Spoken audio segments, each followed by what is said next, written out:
ओम शांति। आज बाबा की 19/5/2025 की मुरली सुनेंगे। मुरली का सार। बाबा ने कहा, मीठे बच्चे, श्रीमत ही तुमको श्रेष्ठ बनाने वाली है, इसलिए श्रीमत को भूलो मत। अपनी मत को छोड़ एक बाप की मत पर चलो। प्रश्न, पुण्य आत्मा बनने की युक्ति क्या है? उत्तर, पुण्य आत्मा बनना है तो सच्ची दिल से प्यार से एक बाप को याद करो। दूसरा पॉइंट, कर्म इंद्रियों से कोई भी विकर्म न हो, सबको रास्ता बताओ। अपनी दिल से पूछो, यह पुण्य हम कितना करते हैं। अपनी चेकिंग करो, ऐसा कोई कर्म न हो जिसकी 100 गुणा सजा खानी पड़े, तो चेकिंग करने से पुण्य आत्मा बन जाएंगे। ओम शांति। रूहानी बाप बैठ बच्चों को समझाते हैं। यह बच्चों को मालूम है कि अभी हम शिव बाबा की मत पर चल रहे हैं। उनकी है ऊंच से ऊंच मत। दुनिया यह नहीं जानती कि ऊंच से ऊंच शिव बाबा कैसे बच्चों को श्रेष्ठ बनाने के लिए श्रेष्ठ मत देते हैं। इस रावण राज्य में कोई भी मनुष्य मात्र मनुष्य को श्रेष्ठ मत दे नहीं सकते।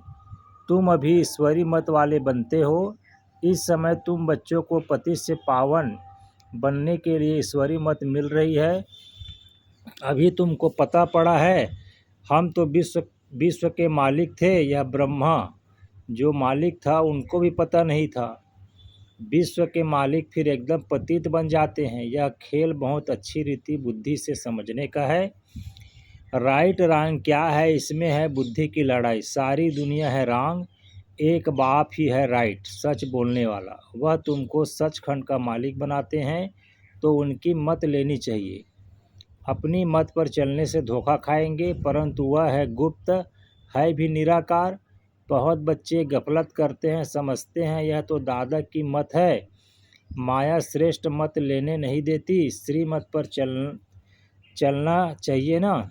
बाबा, आप जो कहेंगे वह हम मानेंगे ज़रूर, परंतु कई मानते नहीं हैं। नंबरवार पुरुषार्थ अनुसार मत पर चलते हैं, बाकी तो अपनी मत चला लेते हैं। बाबा आए हैं श्रेष्ठ मत देने, ऐसे बाप को घड़ी घड़ी भूल जाते हैं। माया मत लेने नहीं देती। श्रीमत तो बहुत सहज है। दुनिया में कोई को यह समझ नहीं है कि हम तमो प्रधान हैं। मेरी मत तो मशहूर है, श्रीमद् भगवत गीता।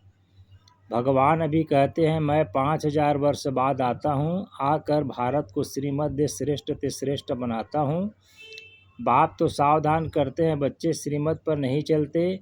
बाप रोज़ रोज़ समझाते रहते हैं, बच्चों श्रीमत पर चलना भूलो मत। इन ब्रैकेट में ब्रह्मा की तो बात ही नहीं, उनकी बात समझो, वही इन द्वारा मत देते हैं, वही समझाते हैं। खान पान खाते नहीं, कहते हैं मैं अभोक्ता हूँ।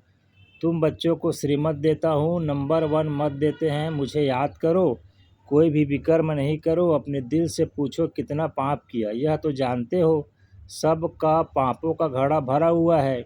इस समय सभी रांग रास्ते पर हैं। तुम्हें अभी बाप द्वारा राइट रास्ता मिलता है।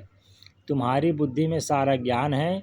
गीता में जो ज्ञान होना चाहिए वह है नहीं, वह कोई बाप की बनाई हुई नहीं है। यह भी भक्ति मार्ग में नूंद है। कहते भी हैं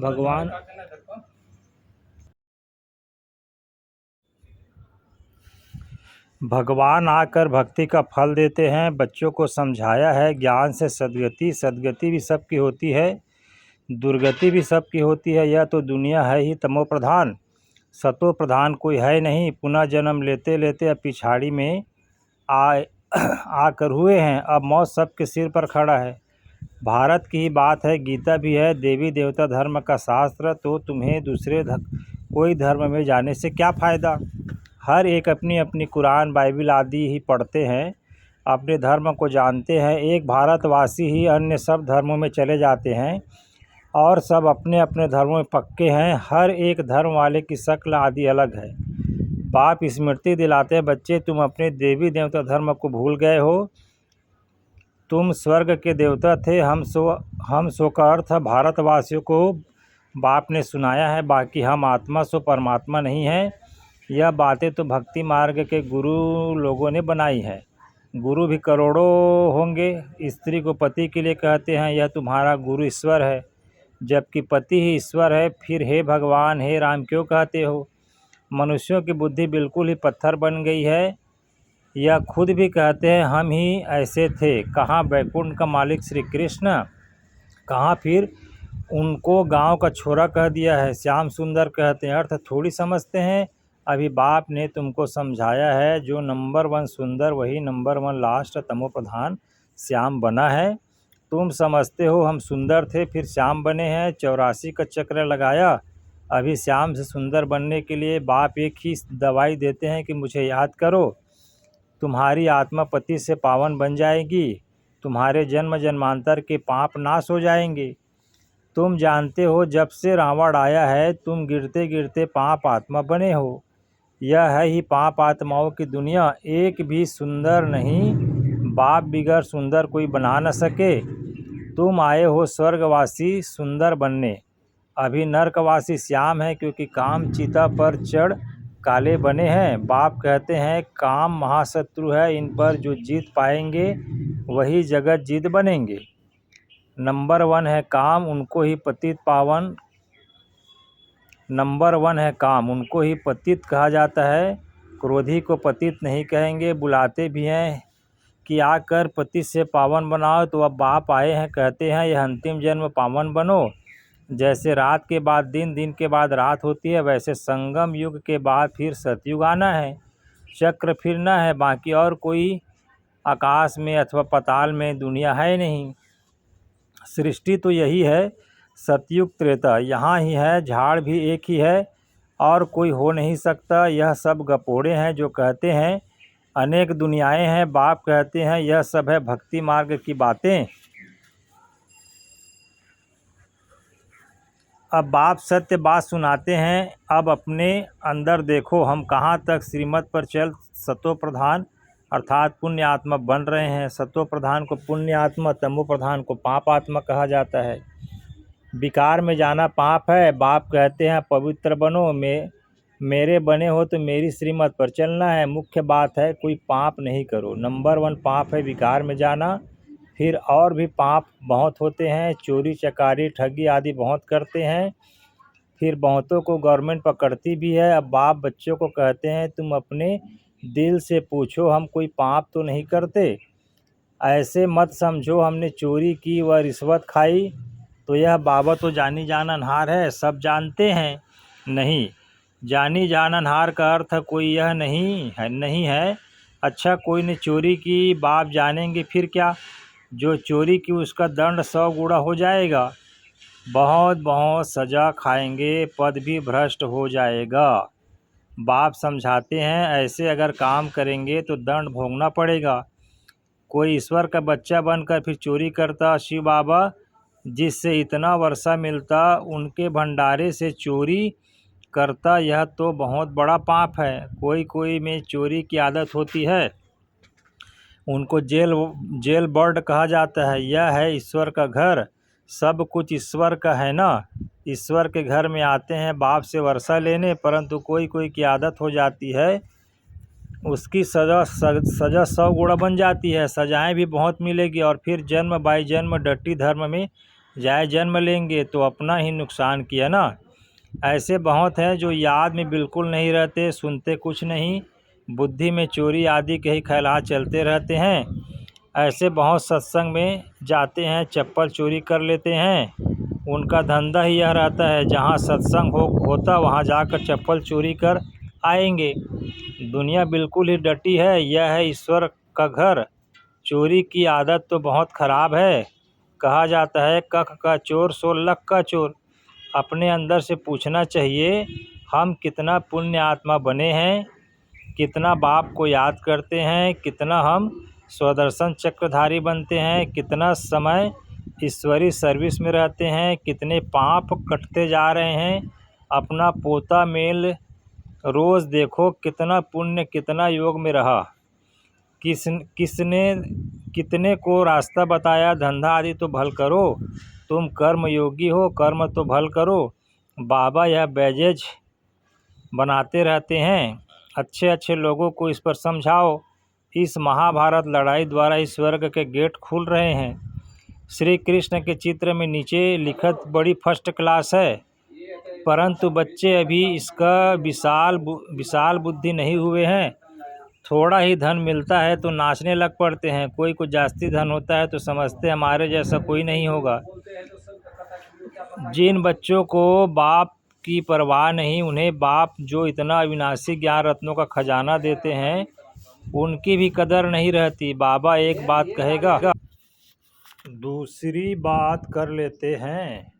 परवाह न होने के कारण बहुत पाप करते रहते हैं, श्रीमत पर चलते नहीं, फिर गिर पड़ते हैं। बाप कहेंगे यह भी ड्रामा उनकी तकदीर में नहीं है। बाबा तो जानते हैं ना, बहुत पाप करते हैं। अगर निश्चय हो कि बाप हमको पढ़ाते हैं तो खुशी रहनी चाहिए। तुम जानते हो हम भविष्य नई दुनिया में प्रिंस प्रिंसेस बनेंगे तो कितनी खुशी रहनी चाहिए। परंतु बच्चे तो अभी तक भी मुरझाते रहते हैं, वह अवस्था ठहरती नहीं है। बाबा ने समझाया है, विनाश के लिए रिहर्सल भी होगी, कैलमिटीज भी होगी, भारत को कमज़ोर करते जाएंगे। बाप खुद कहते हैं यह सब होना ही है, नहीं तो विनाश कैसे होगा। बर्फ़ की बरसात पड़ेगी, फिर खेती आदि का क्या हाल होगा। लाखों मरते हैं, कोई बतलाते थोड़ी हैं। तो बाप मुख्य बात समझाते हैं कि अपने अंदर जांच करो, मैं कितना बाप को याद करता हूँ। बाबा आप तो बड़े मीठे हो, कमाल है आपकी। आपका फरमान है मुझे याद करो तो 21 जन्म के लिए कभी रोगी नहीं बनेंगे। अपने को आत्मा समझ बाप को याद करो तो मैं गारंटी करता हूँ सम्मुख बाप तुमको कहते हैं, तुम फिर औरों को सुनाते हो। बाप कहते हैं मुझ बाप को याद करो, बहुत प्यार करो, तुमको कितना सहज रास्ता बताता हूँ। पति से पावन होने का कोई कहते हैं हम तो बहुत पाप आत्मा हैं। अच्छा फिर से पाप नहीं करो, मुझे याद करो तो मुझे याद करो तो जन्म जन्मांतर के जो पाप हैं वह इस याद से भस्म होते जाएंगे। याद ही मुख्य बात है, इसको कहा जाता है सहज याद।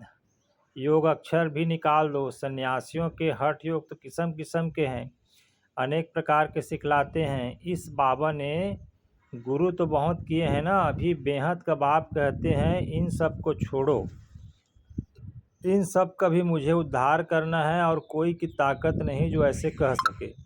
बाप ने ही कहा है मैं इन साधुओं का भी उद्धार करता हूँ, फिर यह गुरु कैसे बन सकते थे। तो मूल एक बात है, बाप समझाते अपने दिल से पूछो, हम कोई पाप तो नहीं करते, किसको दुख तो नहीं देते, इसमें कोई तकलीफ़ नहीं है। अंदर जांच करनी चाहिए, सारे दिन में कितना पाप किया, कितना याद किया, याद से ही पाप भस्म होंगे। कोशिश करनी चाहिए, यह बहुत मेहनत का काम है। ज्ञान देने वाला एक ही बाप है, बाप ही जीवन मुक्ति का रास्ता बतलाते हैं। अच्छा मीठे मीठे सिकिलते बच्चों प्रति माता पिता बाप दादा का याद प्यार और गुड मॉर्निंग। रूहानी बाप की रूहानी बच्चों को नमस्ते, और हम रूहानी बच्चों का भी रूहानी माता पिता बाप दादा को याद प्यार गुड मॉर्निंग नमस्ते बाबा नमस्ते। धारणा के लिए मुख्य सार है, पहला पॉइंट है, बाबा ने कहा बाप जो अविनाशी ज्ञान रत्नों का खजाना देते हैं उसका कदर करना है। बेपरवाह बन पाप कर्म नहीं करने हैं। अगर निश्चय है भगवान हमको पढ़ाते हैं तो अपार खुशी में रहना है।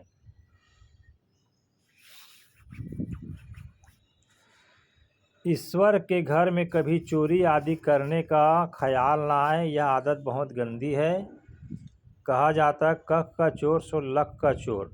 अपने अंदर से पूछना है हम कितना पुण्य आत्मा बने हैं।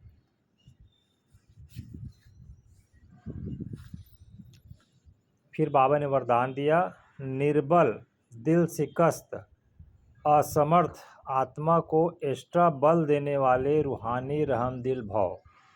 निर्बल दिल शिकस्त असमर्थ आत्मा को एक्स्ट्रा बल देने वाले रूहानी रहमदिल भव। बाबा ने कहा जो रूहानी रहमदिल बच्चे हैं वह महादानी बन बिल्कुल होपलेस केस में होप पैदा कर लेते हैं। निर्बल को बलवान बना देते हैं। दान सदा गरीब को, बेसहारे को दिया जाता है। तो जो निर्बल दिल शिकस्त असमर्थ प्रजा क्वालिटी की आत्मा है, उसके प्रति रूहानी रहमदिल बन महादानी बनो।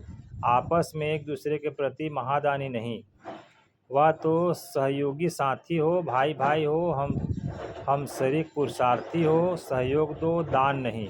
स्लोगन: सदा एक बाप के श्रेष्ठ संग में रहो तो और किसी के संग का रंग का प्रभाव नहीं डाल सकता।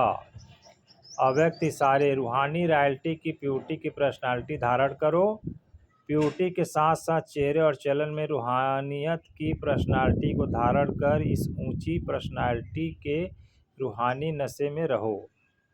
अपनी रूहानी पर्सनालिटी को स्मृति में रख सदा प्रसन्न चित्त रहो तो सब प्रश्न समाप्त हो जाएंगे। अशांत और परेशान आत्माएं आपकी प्रसन्नता की नज़र से प्रसन्न हो जाएंगी। अच्छा जी, ओम शांति।